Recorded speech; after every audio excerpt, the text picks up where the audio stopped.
नमस्कार दोस्तों, नमस्कार प्यारे मित्रों। मैं आरती कौशिक एक बार फिर से आपका अभिनंदन करती हूँ, आपका पुनः स्वागत करती हूँ अपने YouTube चैनल हिंदी व्याकरण बाय आरती कौशिक के साथ।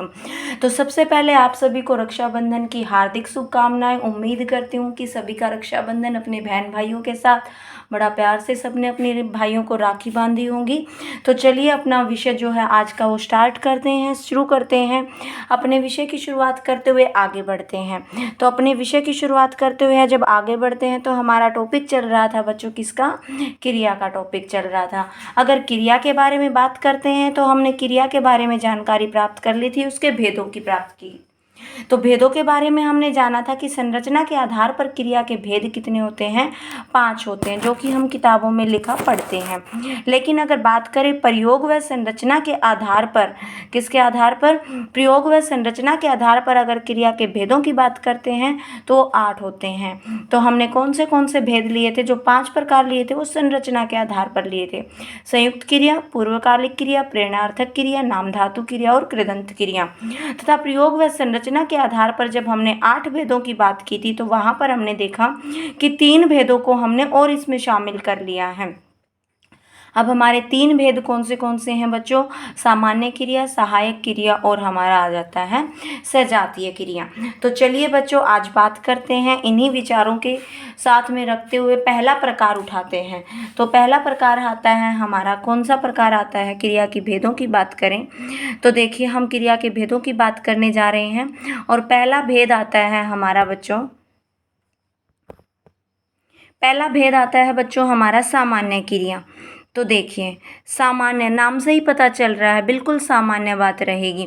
तो देखिए यहाँ पर हमें सिर्फ ना तो ये देखना है कि वो क्रिया सकर्मक है, ना ये पता लगाना है कि क्रिया अकर्मक है। बस इतना ही पता करना है कि क्रिया कैसी है, हमारी सामान्य है। अगर सामान्य क्रिया की बात करते हैं तो उसमें क्या होगा बच्चों? एक कर्म होगा, और अगर एक कर्म है तो क्रियापद भी कितने होंगे आपके? तो बच्चों क्रियापद भी आपका एक ही होगा। क्रियापद भी कितने होंगे बच्चों? क्रियापद भी आपका एक ही होगा। क्रियापद भी कितने होंगे बच्चों? एक ही होगा। देखिए बच्चों परिभाषाएं हम किताबों में पढ़ लेते हैं, लेकिन बात आती है उनको समझने की। तो हमें सिर्फ इतना जानना है कि सामान्य क्रिया में हमारे कितने क्रियापद होंगे? एक क्रियापद होगा और एक ही हमारा क्या होगा? एक ही हमारा कर्म होगा। मैं उदाहरण के साथ पेश करती हूँ आपके सामने। जैसे मोहन पुस्तक पढ़ता है, राधा गाना गाती है। अब बात देखिए, बात यहाँ पर हो रही है बिल्कुल सामान्य क्रिया की, जिसमें क्रिया कितनी आई? एक। क्रिया कितनी आ रही है? एक। और कर्म भी कितना है? एक है। तो हमें सिर्फ इतना ही जानना है कि हमारा क्रिया और कर्म एक ही होगा। वो हमारी कौन सी क्रिया होगी? सामान्य क्रिया। अब बात करते हैं दूसरे प्रकार की। दूसरा देखिए संयुक्त क्रिया, नाम से ही पता चल रहा है संयुक्त क्रिया, यानी कि जुड़ी हुई क्रिया,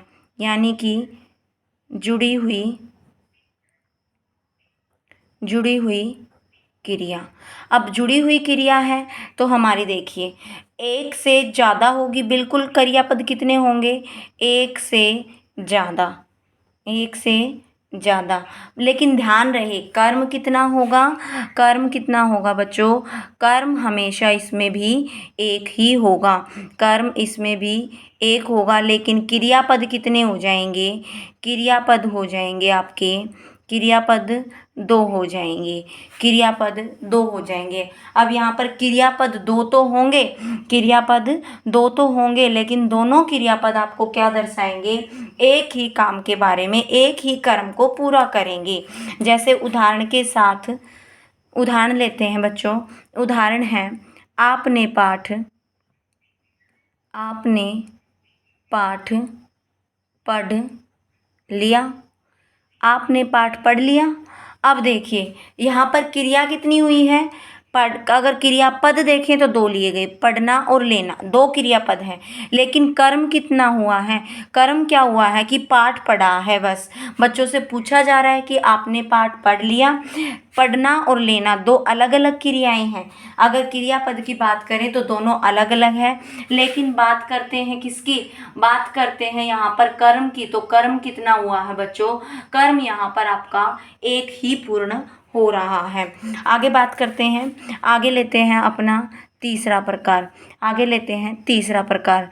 देखिए तीसरा प्रकार आता है पूर्वकालिक क्रिया।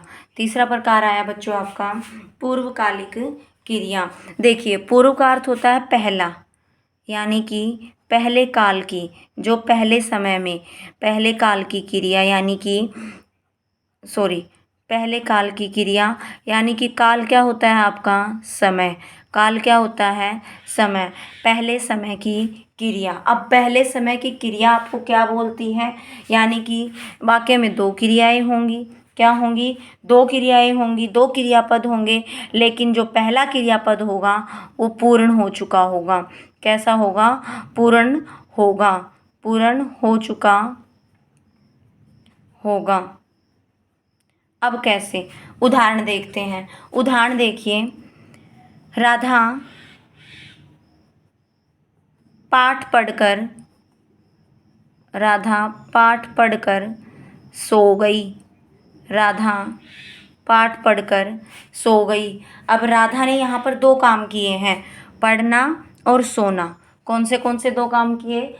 पढ़ना और सोना। हमें महत्वपूर्ण बात क्या देखनी है? महत्वपूर्ण बात देखनी है जो पहले कार्य हुआ है। पढ़ने का काम पूरा हो चुका है, लेकिन सोने का काम अब भी जारी है।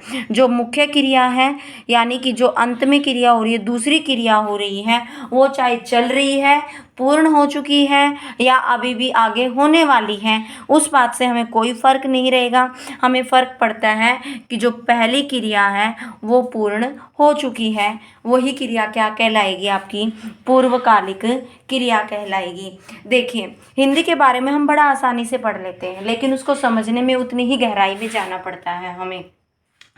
और जो हमारे अध्यापक व्याख्यात्मक जितनी भी परीक्षाएं होती हैं, उन सभी में हिंदी जरूर आती है। एसआई की परीक्षा है आपकी, टीचर जो अध्यापक व्याख्यात्मक की परीक्षाएं हैं, चाहे वो सीटेट है, एचटेट है, आरटेट है, कोई भी परीक्षा है, इनमें आपकी हिंदी अवश्य आती है। तो उसको भी ध्यान से पढ़ें, रट्टा नहीं होना चाहिए, क्योंकि तथ्य समझे हुए ही काम आते हैं, रटे हुए तथ्यों को हम भूल जाते हैं। तो आगे बात करते हैं अपने चौथे प्रकार की। अपना चौथा प्रकार आता है बच्चों, कौन सा आता है? प्रेरणार्थक क्रिया। कौन सा? प्रेरणार्थक क्रिया। अगर इंग्लिश की बात करें तो इंग्लिश में इसे कौन सी क्रिया कहा जाता है? Motivational verb. मोटिवेशनल वर्ब, यानी कि जब हमें कोई मोटिवेट करता है, जो हम तब काम करते हैं। तो यहाँ पर क्या होगा? यहाँ पर कर्ता खुद कार्य नहीं करेगा। कर्ता जो है, कर्ता स्वयं कार्य न करके क्या करेगा? दूसरे से कार्य करवाएगा। किससे कार्य करवाएगा? दूसरे व्यक्ति से कार्य करवाएगा। दूसरे से कार्य करवाएगा। यहाँ पर कर्ता कितने होंगे? आपको दो कर्ता दिखेंगे। कितने कर्ता दिखेंगे? दो कर्ता दिखेंगे। कैसे? अब एक काम करेगा और दूसरा कराएगा। एक तो काम करेगा और दूसरा उसी काम को करवाएगा। अब हमारे घर में सामान्यतः बात होती है, बिल्कुल सामान्यतः चलती है, जैसे माँ बेटी से चाय बनवाती है। चाय काम क्या हुआ? बनवाने का। क्या बनाया? चाय बनाई। लेकिन बनाई किसने? बेटी ने। और बनवाया किसने है यहाँ पर? माँ ने। अगर इसका काल बदलें तो माँ ने बेटी से चाय बनवाई। माँ ने बेटी से चाय बनवाई। ये थे हमारे 4 प्रकार। एक बार फिर से आपको अब यहाँ पर फिर से देखिए, प्रेरणार्थक क्रिया, माँ ने प्रेरणा दी, किसको दी? बेटी को प्रेरणा दी है, तब जाकर बेटी ने चाय बनाई है। तो आज 4 ही प्रकार करते हैं, अगली कक्षा में अपने 4 प्रकार को और लेंगे। आज की कक्षा में इतना ही। जय हिंद, जय भारत। एक बार पुनः आपको रक्षाबंधन की हार्दिक शुभकामनाएं। जय हिंद, जय भारत। वीडियो पसंद आए, समझ में आए तो अपने दोस्तों को शेयर करें, लाइक का बटन अवश्य दबाएं और सब्सक्राइब करना ना भूलें।